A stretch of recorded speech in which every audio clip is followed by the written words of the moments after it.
Assalamualaikum warahmatullahi wabarakatuh. Innal hamdalillah nahmaduhu wa nasta'inuhu wa nastaghfiruh wa na'udzu billahi min shururi anfusina wa min sayyiati a'malina.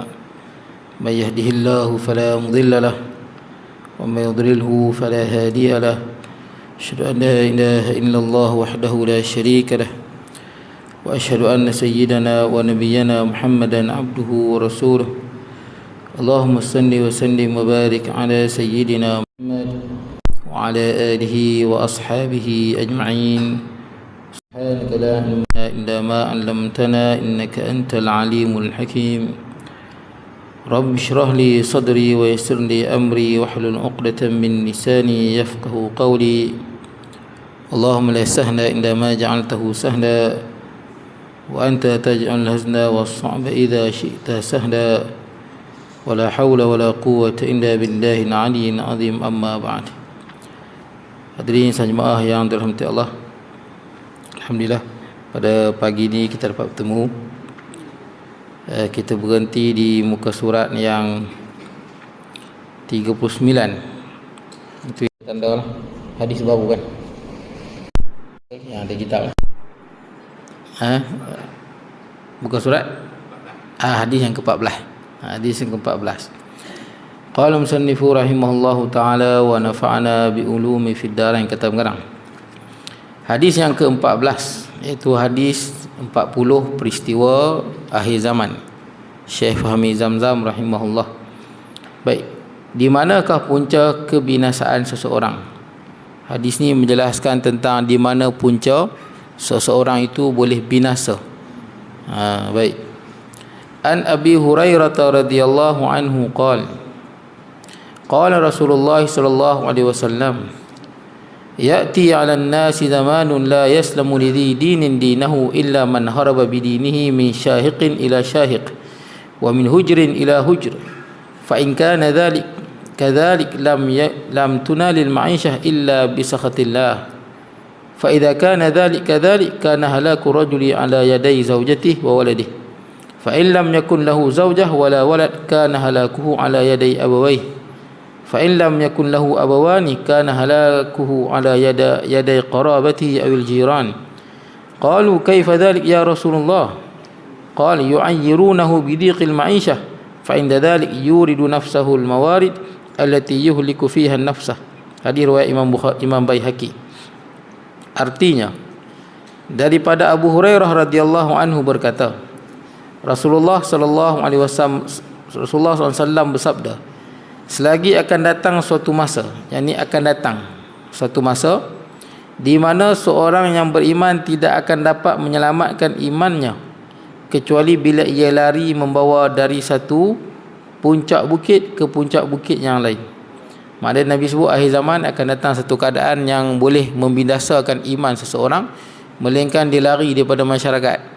Dia duduk daripada satu puncak bukit ke puncak bukit yang lain.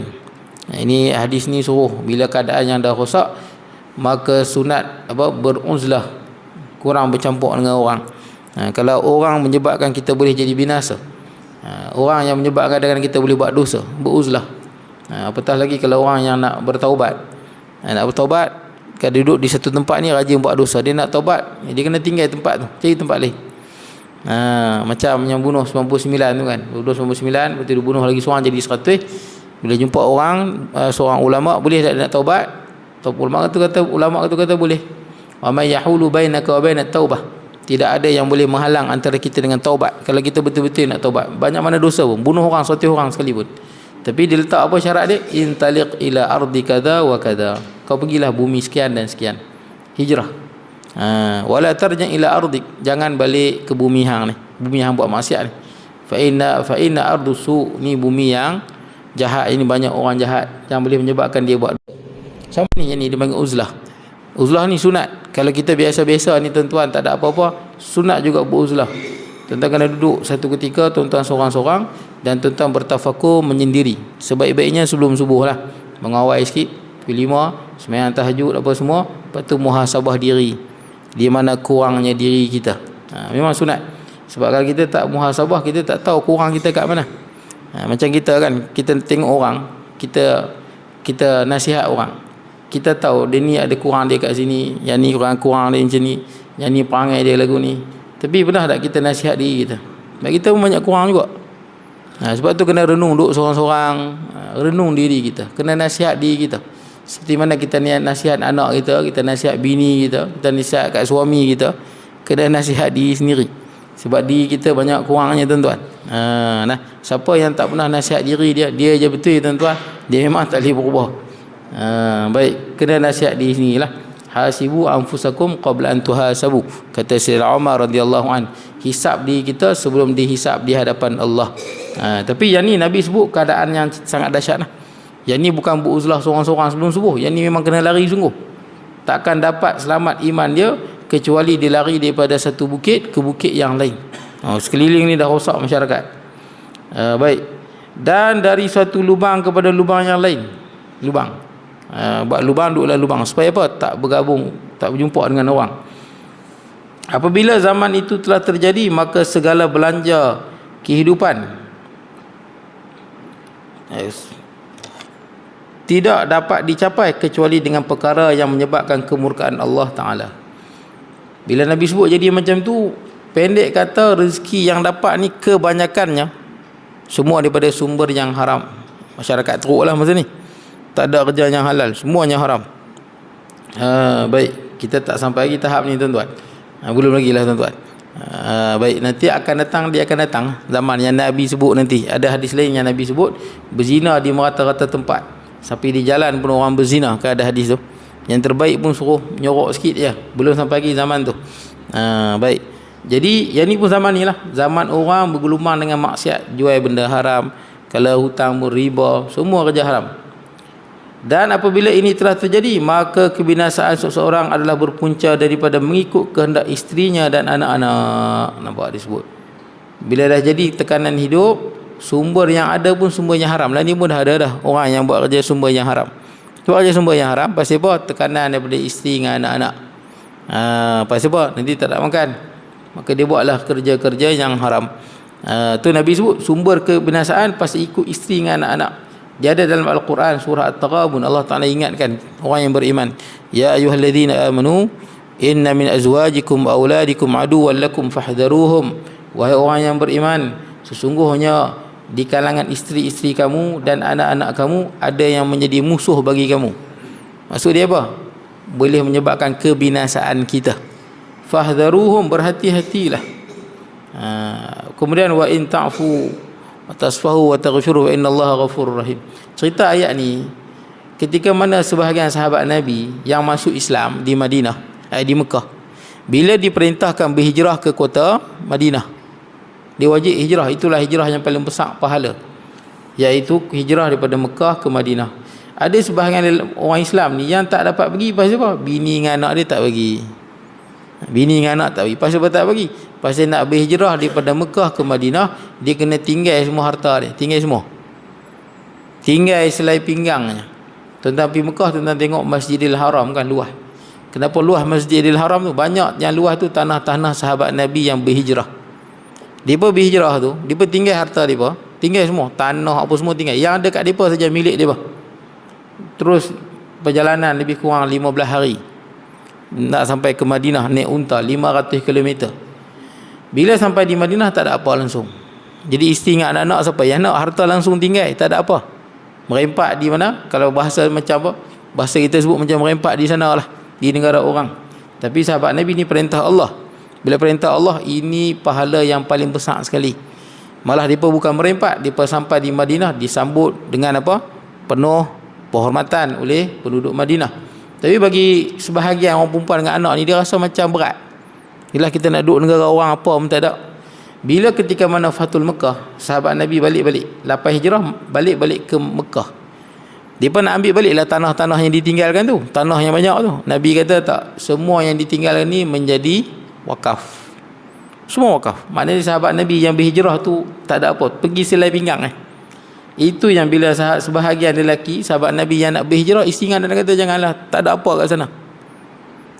Jadi bila turun ayat ni kata, wahai orang yang beriman, sungguhnya sebahagian daripada isteri dan anak-anak kamu boleh jadi musuh, punca bagi musuh, pemusuhan dengan kamu. Maknanya dia apa? jangan disebabkan anak dan isteri kita melakukan dosa. Itu maksud ayat dia. Disebabkan desakan isteri dengan anak, kita buat dosa. Itu makna dia. Baik, dalam ni boleh sebut ni, mengikut kehendak isteri dan anak-anak. Baik, kalau ia tidak mempunyai isteri dan anak, maka kebinasaannya adalah berpunca daripada mengikut kehendak kedua orang tuanya. Kalau dia tak ada isteri, dia tak ada anak, kerana ayah dan ibu dia. Macam mana nanti disebut nanti bawah ni, macam mana ibu dan ayah boleh menyebabkan seseorang itu melakukan dosa. Baik, kemudian, dan jikalau orang tuanya sudah tiada lagi, maka kebinasaannya adalah berpunca daripada mengikut kehendak kaum kerabatnya atau jirannya. Kaum kerabatnya adik-beradik dia, jiran, adik-beradik, abang, adik, kakak, ataupun jiran tetangganya. Maksud dia, yang ni pula menjadi, dia boleh jadi binasa kerana orang lain. Maka sahabat Nabi SAW bertanya, wahai Rasulullah, apakah maksud perkataan engkau itu? Pelik, macam mana ibu, isteri dengan anak-anak, kalau tak ada isteri dengan anak, ayah dan ibu, tak ada ayah dan ibu, adik-beradik dengan jiran, boleh menyebabkan kebinasaan seseorang. Baik, kemudian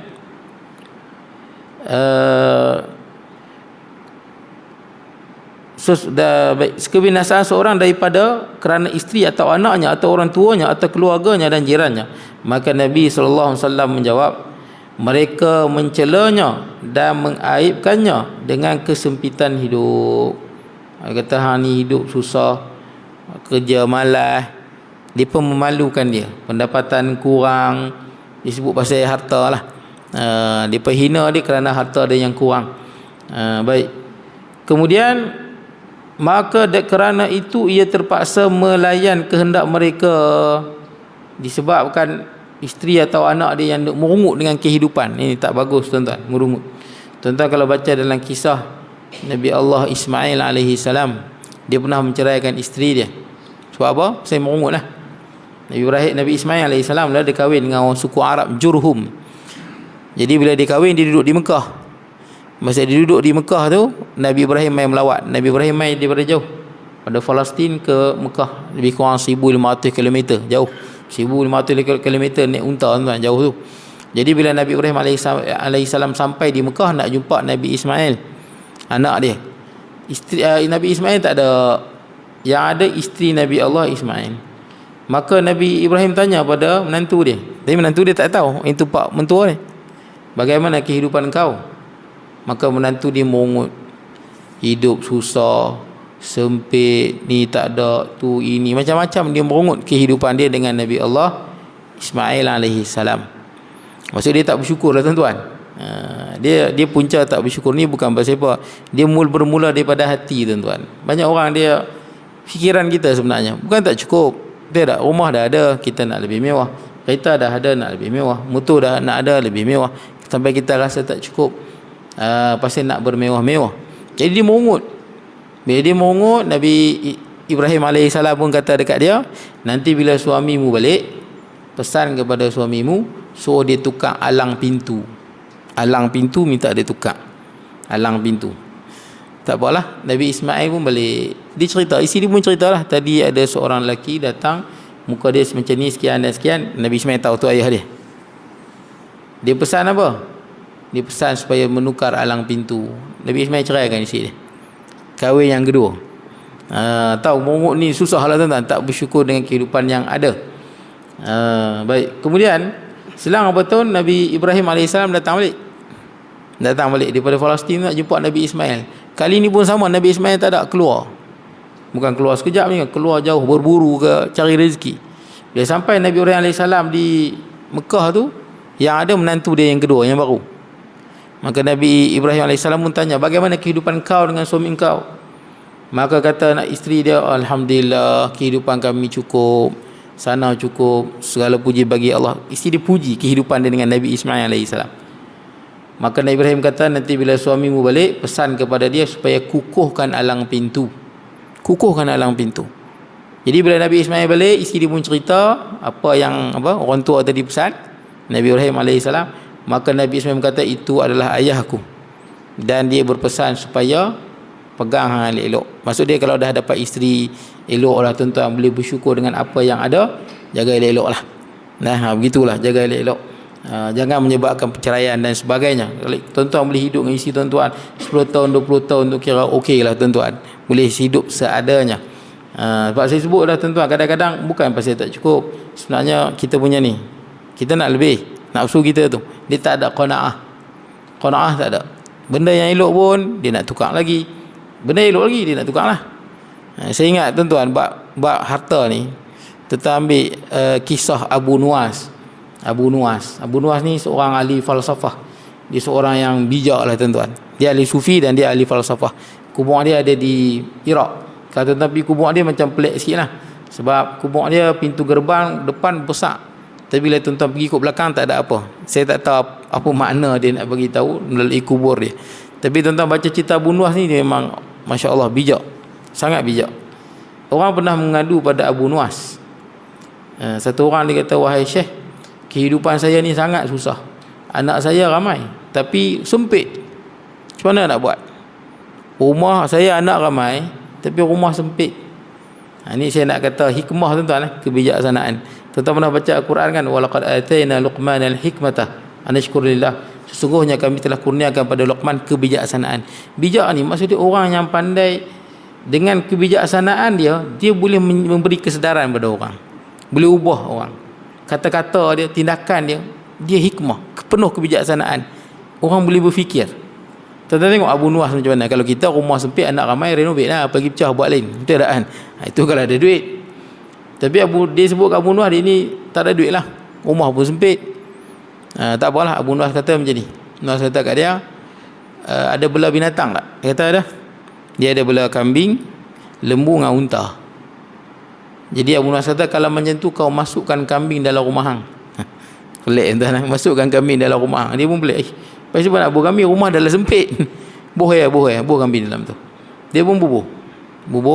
Selang berapa lama, Abu Nuwas jumpa dia, tanya, macam mana kehidupan? Rumah aku dah sempit, buah kambing pula lagi sempit lah rumah aku. Lagi sempit. Abu Nuwas kata tak apa, sabar. Masukkan lembu pula.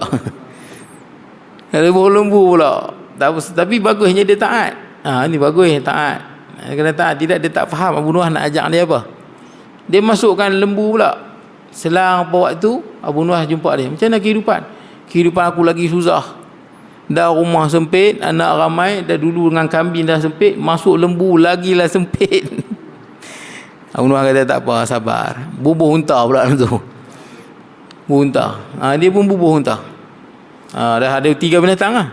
Kambing, lembu, unta. Unta pula. Dia bubuh unta. Selang berapa lama tu, berapa hari lah. Mungkin dalam beberapa minggu. Dia Abu Nuwas jumpa dia, Abu Nuwas tanya, macam mana kehidupan kau? Sekarang ni sangat susah. Susah tak tahu nak kata lah. Dengan rumah sempit, unta pula dalam tu, lembu pula, kambing pula. Abu Nuwas kata tak apa. Kalau macam tu kau keluarkan unta. Keluarkan unta balik, tak keluar. Selang berapa lama, berapa minggu, Abu Nuwas jumpa dia, macam mana kehidupan? Rasa lapang sikit Rasa lapang sikit. Dulu ada unta sempit sungguh. Lah ni unta dah tak ada, lapang sikit lah. Tak apa. Kalau macam tu kau keluarkan lembu pula. Keluarkan lembu pula. Dia keluarkan lembu. Selang berapa lama Abu Nuwas jumpa dia, macam mana kehidupan sekarang? Oh, lagi lapang lah. Hari tu ada unta susah, ni lembu pula dah keluar. Lapang, alhamdulillah lapang. Kalau macam tu kau keluarkan pula kambing. Kau keluarkan pula kambing. Kau keluar pula kambing. Selang berapa lama Abu Nuwas tanya, macam mana? Alhamdulillah ni hidup aku cukup lah. Dulu tak cukup. Saya nak cerita kadang-kadang manusia ni bukan tak cukup kepala ni. Betul tak? Dia saja nafsu ni dia macam-macam akal dia. Yang ni tak cukup lah, yang ni tak elok lah, yang ni tak elok lah. Kena didik tu, saya kata kena muhasabah diri. Diri ni dia saja meronta-ronta tuan-tuan. Dia nak macam-macam. Tuan-tuan tak koreksi dia, tuan-tuan susah. Inna nafsa la'amaratun bisu. Ini Quran sebut. Nabi Yusuf AS sebut, wa ma ubarri'u nafsi. Aku tidak menganggap diriku ni suci bersih. Inna nafsa la'amaratun bisu. Kerana asal nafsu manusia ni memang dia suka suruh pada benda-benda yang tak elok. Diri manusia tu. Tuan-tuan yang kena didik dia. Ada orang yang berzina dengan orang yang berkahwin, sama aja, nafsu dia puas, betul tak? Nafsu dia menjadi reda. Berzina nafsu dia menjadi reda. Kahwin pun dengan melalui isteri reda juga. Tapi yang berzina tu berdosa. Yang kahwin ni halal, dapat pahala. Makan benda yang halal yang haram sama je kenyang. Betul tak kan? Sama je kenyang. Tuan-tuan makan benda yang halal. Nasi lauk ayam contohnya lah. Makan kenyang. Bila dah kenyang tuan-tuan pun tak marah, betul tak? Tuan-tuan makan apa pun bila dah kenyang dah tak lalu lah tuan-tuan. Fungsi nafsu ni supaya boleh hidup, itu saja. Tuan-tuan makan nasi. Tuan-tuan makan nasi saja ya 3 pinggan, tak lalu lah yang lain. Perut dah penuh. Tuan-tuan kalau orang makan benda yang haram, khinzir ke benda yang haram lah. Walaupun sedap, tapi dia haram. Tapi natijah dia sama, kenyang juga. Betul tak? Kenyang juga. Macam saya di Penang tu ada satu polis. Dia cerita dia pernah beli burger. Burger tu Cina jual. Cina jual burger. Kita patutnya yalah kalau kita dah tengok tak apa cantik tu beli, betul tak kan? Macam baru ni viral apa? India jual nasi lemak. Punya ramai orang Melayu nak pergi beli. Memang dari segi hukum orang kafir masak kita boleh makan. Tapi berapa ramai orang Melayu yang berniaga? Betul tak? Berapa ramai orang Islam yang berniaga? Ni kita risau, betul tak? Kuali dia ada campur masak lain ke? Sebab kita tahu kadang-kadang ada setengah orang dia makan biawak. Kita tak boleh makan biawak. Kuali kalau dah masuk biawak sekali dia jadi lain lah tuan-tuan. Kuali tu jadi najis lah. Tak apalah tuan-tuan. Nak ceritanya orang Melayu pun pergi tuan-tuan. Orang Melayu pun beratok. Saya tak tahulah. Patutnya kita mesti fikir juga halal haram kan. Apa ramai saya jumpa, ada juga saya jumpa orang yang mana dia tak makan kedai Melayu, dia tak makan kedai mamak, dia makan kedai India, kedai Hindu sungguh. Kan di tepi ada kedai Hindu. Dia kata kedai ni sedap, kedai lain tak sedap, makan kedai tu. Tuan-tuan, walaupun kita makan ayam, ayam tu dia ambil daripada mana? Bukan semua ayam yang kita ambil dia ada sijil halal. Sembelih tu kan. Jaki punya sembelih tu. Dia kena dapat persijilan halal tu. Takut dia ayam kepak tengkuk tuan-tuan. Mati tengok tak sembelih. Jadi penting juga tuan-tuan tengok benda-benda ni. Jadi tuan-tuan, dia beli burger di Penang tu, polis ni lah. Dia beli burger Cina jual. Cina ni bukan Islam, tapi dia tengok burger beli. Beli-beli dia makan, dia kata itulah burger yang paling sedap di dunia. Dia beritahu saya itulah burger yang paling sedap di dunia yang dia pernah makan. Dia pun disebabkan apa? Terlalu sedap sangat burger ni. Dia rasa macam apa benda burger Cina ni jual. Dia pergi balik kedai Cina tu, punya sedap tu. Selalu kita tak nak pergi patah balik, dia pergi patah balik. Sedap sangat. Dia pergi buat Cina tu, kata ni burger apa ni? Inilah burger babi. Burger babi. Oh sedap macam ni rasa babi punya. Tuan-tuan, babi ni kenapa diharamkan tuan-tuan? Ada orang kata dia ada ulat lah, betul tak kan? Dia ada apa? Cacing lah. Ni semua tak betul tuan-tuan. Saya tahu dulu kecil pun saya percaya, tapi tak betul. Sebab apa saya kata tak betul? Orang yang paling banyak makan babi kat dunia ni siapa? Antara yang paling banyak makan babi adalah Jepun. Jepun banyak makan babi. Terutamanya di Pulau Okinawa. Nama pulau dia Pulau Okinawa. Situ memang mereka punya diet babi je. Babi penuh. Babi sangat banyak. Tapi Pulau Okinawa ni pulau antara yang tersihat di dunia. Umur panjang-panjang. Macam mana ada cacing apa semua. Tuan-tuan tengok apa ramai orang yang bukan Islam yang makan babi kan. Sihat tuan-tuan. Pergi kat Bukit Larut tuan-tuan, lari sihat naik kat atas. Kita orang Melayu pula tuan-tuan, garuknya kecil manis tuan-tuan. Jantung sumbatnya. Jadi pasal apa tak boleh makan babi? Dia tuan-tuan kena tahu, dia bukan masalah penyakit ke apa sebenarnya. Dia sebenarnya babi ni yang pertama, nombor satu. Saya tuan-tuan pernah tengok seorang apa, Lim Joysun. Lim Joysun ni pendakwah hebatlah. Dia dulu Cina masuk Islam. Lim Joysun ni dia pernah cerita, dia sangat tak setujulah kalau orang kata makan babi ni ada cacing yang bahaya, bukan, salah. Sebab dia masuk Islam sampai sekarang dia dakwah, dah jadi dapat anugerah ni ada pun tokoh mahijrah dah negara bagi. Lim Joysun dia tak ubah nama dia. Kenapa dia tak ubah nama dia? Sebab dia nak bagi tahu kepada masyarakat Cina, masuk Islam tak mesti tukar nama. Sebab ada setengah masyarakat Cina nak masuk Islam takut nanti nama dia hilang. Nama tu penting. Lim Joysun ada nama dia, nama bapak dia dengan nama keluarga dia. Dia pun sayang keluarga tu. Tu yang dia tak ubah nama dia. Lim Joysun, Firdaus Wong Wai Hun. Firdaus dia tambah Firdaus, nama dia tak buang. Supaya masyarakat Cina dia risau nak tukar nama tu. Yang Lim Joysun dia kekal nama dia Lim Joysun, tak ada tambah apa. Dia cerita bapa dia umur 80 tahun lebih, daripada muda sampai ketua makan babi, sihat. Baik. Jadi masalah babi ni pasal tak boleh makan. Yang pertama tuan-tuan, kerana itu perintah Allah. Betul tak? Itu. Hurrimat alaikumul maitatu wad damu wa lahmul khinzir. Tak boleh makan babi. Ini perintah Allah, tu nombor satu. Cuma persoalan dia, apa hikmah dia tak boleh makan babi? Tetapi Sabah kan, pernah tengok apa? Apa nama tu? Yang bakas tu apa nama? Sinalang bakas. Pernah tengok tak? Sinalang bakas ke? Ada orang Melayu pergi Sabah makan benda tu. Sinalang bakas ke? Begitulah nama dia. Kau tahu bakas tu apa? Bakar. Sinalang tu apa? Babi hutan. Ada sebahagian orang Penanjung pergi sana tengok, kadang-kadang di Sabah tu ada orang dia pakai tudung jual, ingat kau orang Islam. Jadi dia tengok sinalang bakas ni, dia pun makan. Sedap ni. Jadi orang kata kat dia, sinalang bakas tak boleh makan, haram. Disebabkan sedap sangat, ada orang pakai kopi pergi sana makan, tepi jalan jual sinalang bakas, dia makan. Orang kata haram makan sinalang bakas. Dia boleh tanya orang Sabah, ada tak sinalang bakas yang halal? Nah, sinalang tu babi.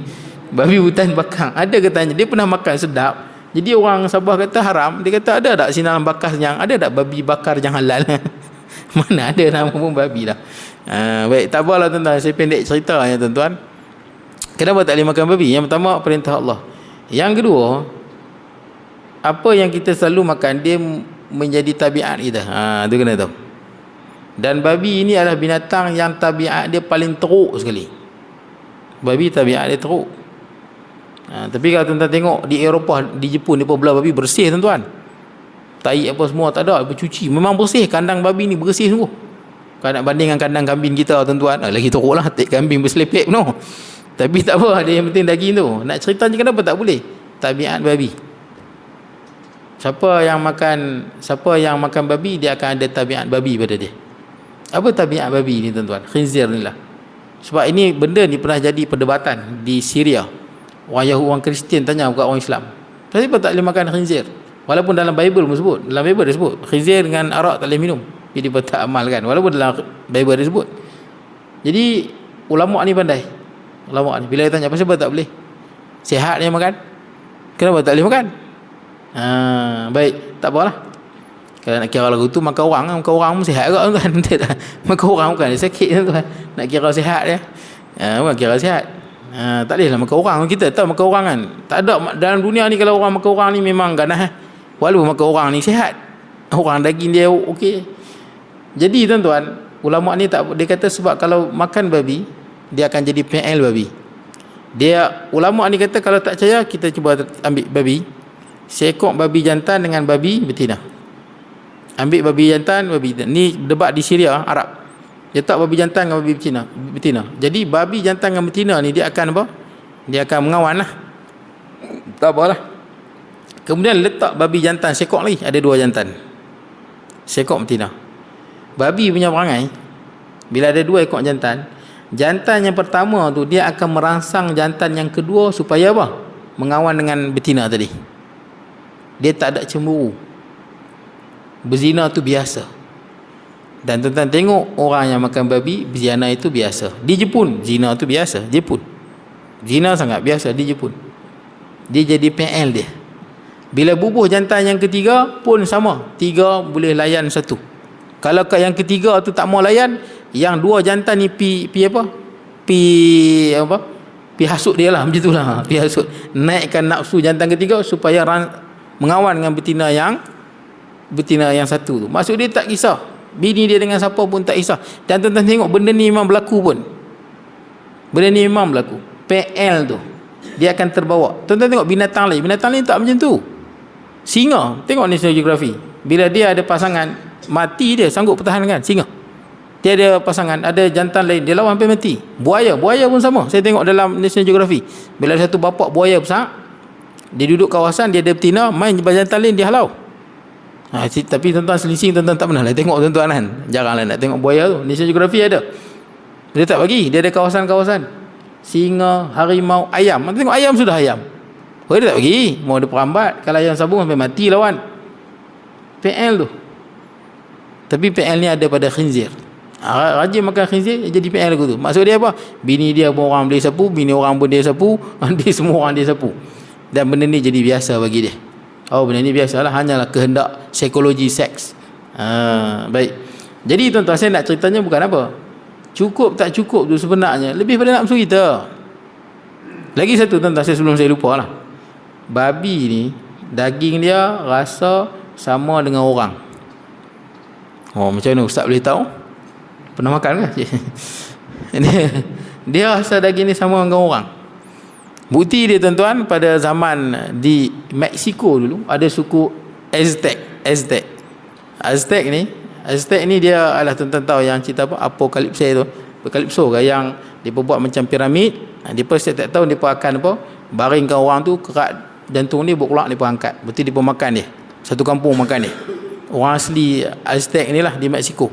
Dia pun makan orang, tiap-tiap hari makan orang. Tiap tahun dia akan ada perayaan untuk Tuhan dewa dia lah, makan orang, satu kampung makan orang. Bila datang penjajah Spanyol main jajah ke mana? Ke Mexico, dia tak bagilah makan orang. Betul tak? Mana boleh makan orang, walaupun penjajah ni jahat, tapi dia adalah nilai-nilai kemanusiaan tu. Orang tak boleh makan.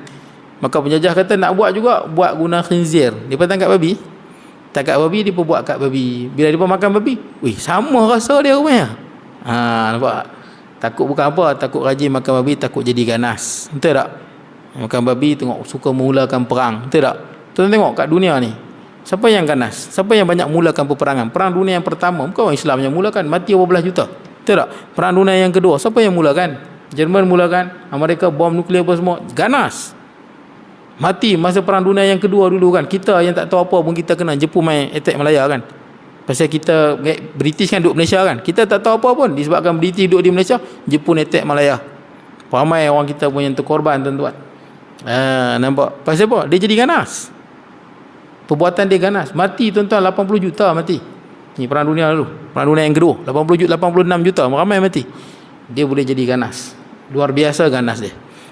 Baik, kemudian jadi saya nak sebutnya, tuan-tuan, dia mencela dan mengaibkan dengan kesempitan kehidupannya. Kadang tak sempit pun, tapi tapi nafsu tu. Dia panggil tamak dengan qanaah. Kena ingat tamak dan qanaah. Qanaah ni dia redha dan merasa cukup apa yang ada. Tamak ni dia rasa tak cukup dengan apa yang ada. Dia nak lagi. Itu yang dia jadi miskin. Hidup dia jadi susah. Berapa ramai orang, tuan-tuan, yang pecah amanahnya, yang terlibat dengan rasuahnya, yang terlibat dengan macam-macam lah, tuan-tuan. Curi duit syarikatnya, curi duit masjidnya, ada, tuan-tuan, macam-macam. Bila kita tengok, dia bukan miskin, dia kaya. Tapi dia rasa tak cukup. Tu yang dia boleh pecah amanah banyak. Duit yang orang bagi kat dia boleh pecah. Berapa ramai kita jumpa orang, tuan-tuan, kerja biasa saja, tapi dia rasa cukup. Kerja guard ke, cleaner ke, dia ada duit tu, dia boleh hidup, tuan-tuan, dia rasa cukup. Itulah bahagia, tuan-tuan. Tak ada kalut, tuan-tuan, tak lorak, tuan-tuan, nak cari rezeki-rezeki yang haram, nak memuaskan nafsu dia. Sebab nafsu ni tak puas, tuan-tuan, yang kena didik dia. Kena ingat yang tu, nafsu kita dia tak reti puas, kita yang kena didik dia. Baik.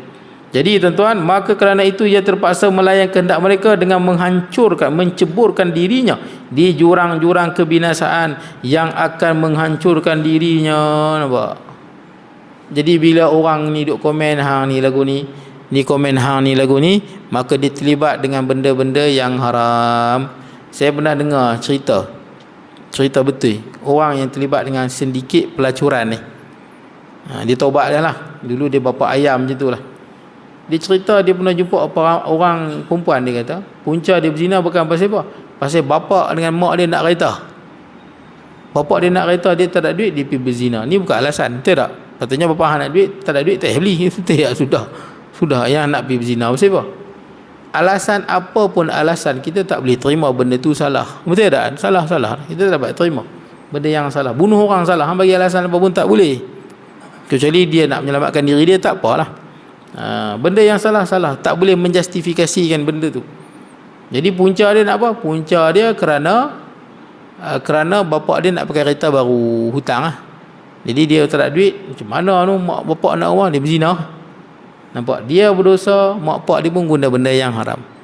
Lepas tu dah bapak dia nak, mak dia pula lah nak kereta pula dah. Lagi rajinlah berzina Pasal apa? Pasal nak kereta. Ni bukan alasan. Macam tu orang nak kereta pergi merompak tak boleh. Ini semua kehendak nafsu. Ceburkan diri pasal apa? Nak bagi senang. Kita tengok cerita Piramli kan, cerita Piramli yang Piramli kena tipu tu, ingat tak? Ada yang dia pergi makan dengan perempuan tu, lepas tu perempuan tu balik balik mai sampai Piramli pun habis duit kan. Last kali dia jumpa balik orang perempuan tu sembang dengan mak dia kan, mak dia kata jangan buat, betul tak? Jangan buat. Kemudian apa kata perempuan tu? Dia kata itulah dunia. Kalau kita tak tipu, kita tak jahat, kita dihina, dia kata kan.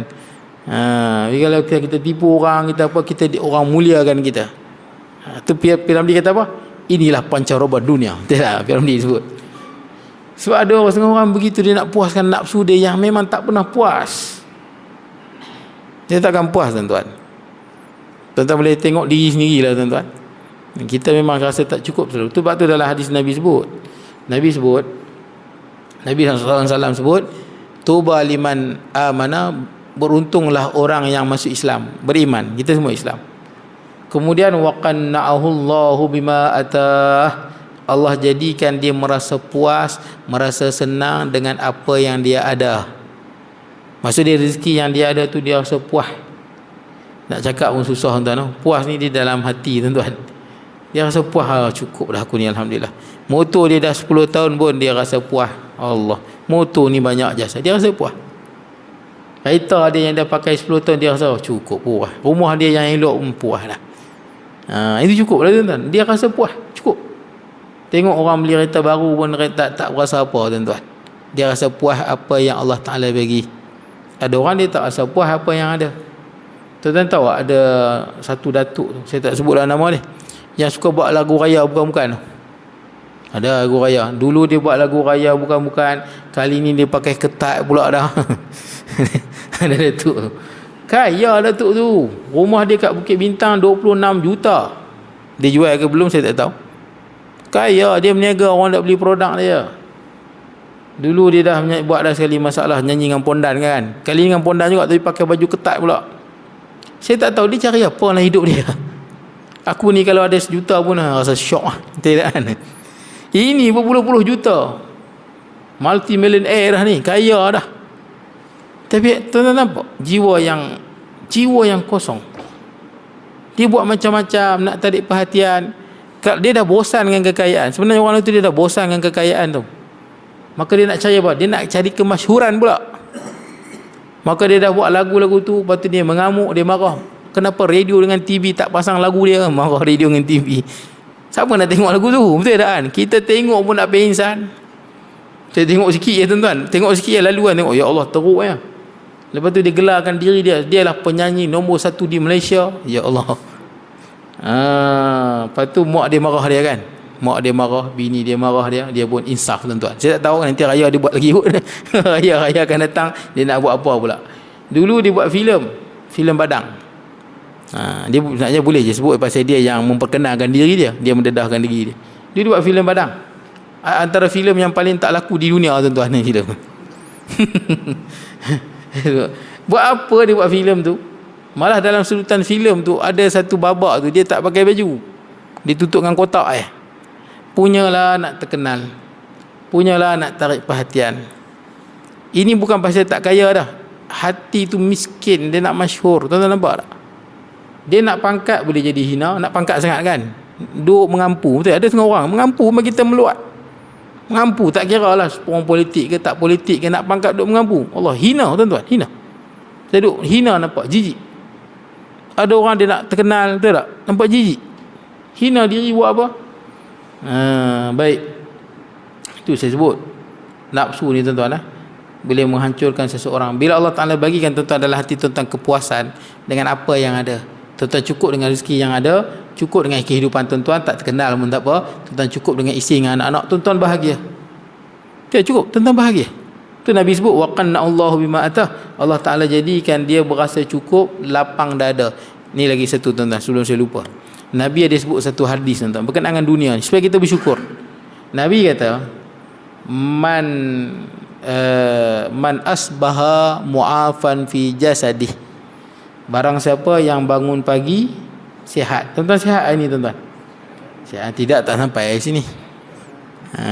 Sihat.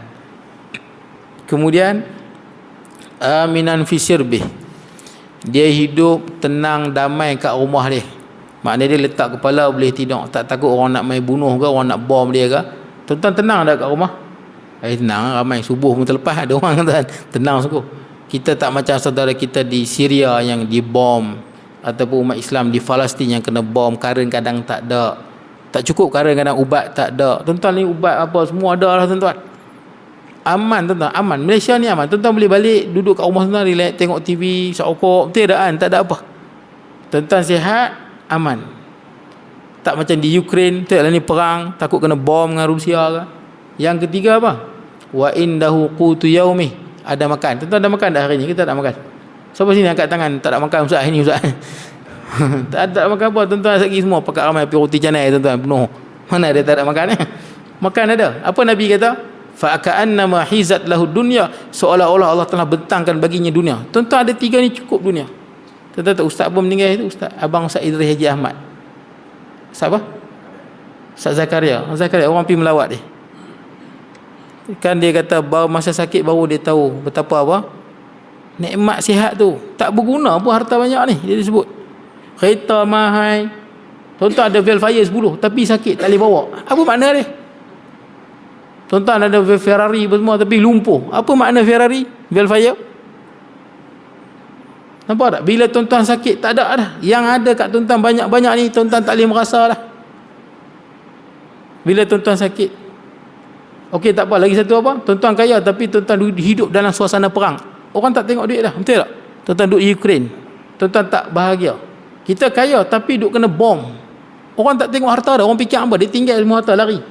Betul tak? Semua lari duduk dalam apa? Dalam hutan ke apa? Asalkan tak kena bunuh. Kita bahagia. Tuan-tuan kaya pun, tuan-tuan sihat tapi tak ada kebahagiaan. Perang. Bom sana, bom sini. Tuan-tuan tak boleh hidup.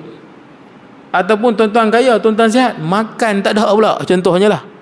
Apa makna tak makan tak ada tuan-tuan? Contohnya jadi kemarau ke, padi tak ada ke, ataupun kena sekatan makanan ke. Makanan tak ada. Orang pandangkan duit kita tuan-tuan. Kalau makanan tak ada, orang tak pandang dah duit, orang tak pandang dah Velfire.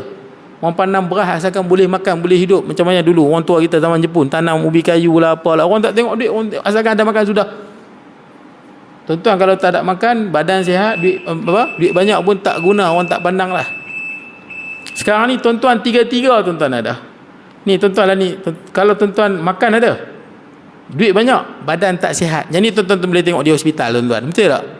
Sihat tapi doktor kata udang tak boleh makan, gaut. Sotong gaut. Garam tak boleh banyak, darah tinggi. Kambing tak boleh nanti pening, darah tinggi. Sup tak boleh, sup. Saya dulu ada di kampung saya lah. Satu orang kaya tuan-tuan, handsome kaya, tak kahwin. Saya tak nak sebut nama dia, takut tuan-tuan kenal. Kaya handsome, tanah banyak, suka makan sup. Sekali sup bahaya tuan-tuan, sup bahaya. Sup sangat bahaya. Sup daging tu lah, lemak. Dia makan sup, dia mati tu pun pakai makan punca makan sup kolesterol tinggi. Makan sup tu dia pun stroke, meninggal lah dia. Nampak tuan-tuan? Kita sihat macam-macam boleh makan, betul tak? Malam saya pergi majlis hari raya di mula-mula Bagan Serai, Masjid Bagan Serai tu. Kemudian pergi Penang, tengok sup dia tuan, punya sedap. Mana tak sedap? Lemak-lemak daging tu kat atas tu tuan-tuan. Yang tu yang boleh mati. Bahaya. Bahaya lah tuan-tuan. Kita makan dengan lemak-lemak daging fresh pula tuan-tuan. Syok makan. Tapi kalau dah sakit tuan-tuan tak boleh. Betul tak? Darah tinggi cuba try. Tumbang. Darah tinggi tuan-tuan ambil sup-sup lagu tu boleh tumbang tu. KO tu. Nak ceritanya tuan-tuan dah ada 3 tu, bersyukurlah tuan-tuan. Tu punya banyak orang kaya yang sakit. Betul tak? Saya habiskan tuan-tuan sikit lagi huraian bawah dia tu. Benar sekali sabda Nabi SAW, ramai orang yang mengetahui perkara yang diharamkan dalam agama, tetapi terpaksa juga mereka menceburkan diri ke dalam lumpur kemaksiatan untuk melayan kehendak isteri, anak, orang tua, keluarga ataupun jiran mereka. Itu kata layan, buat apa? Jangan layan lah. Benda yang dosa ni jangan cuba menjustifikasikan. Jangan. Apa yang Allah Ta'ala kata haram, orang lain kata boleh, tak boleh. Allah Ta'ala kata benda tu haram. Dikatakanlah di dunia ni ada seorang raja yang menguasai seluruh dunia. Raja ni kata benda ni halal, Allah Ta'ala kata haram, hukum dia haram.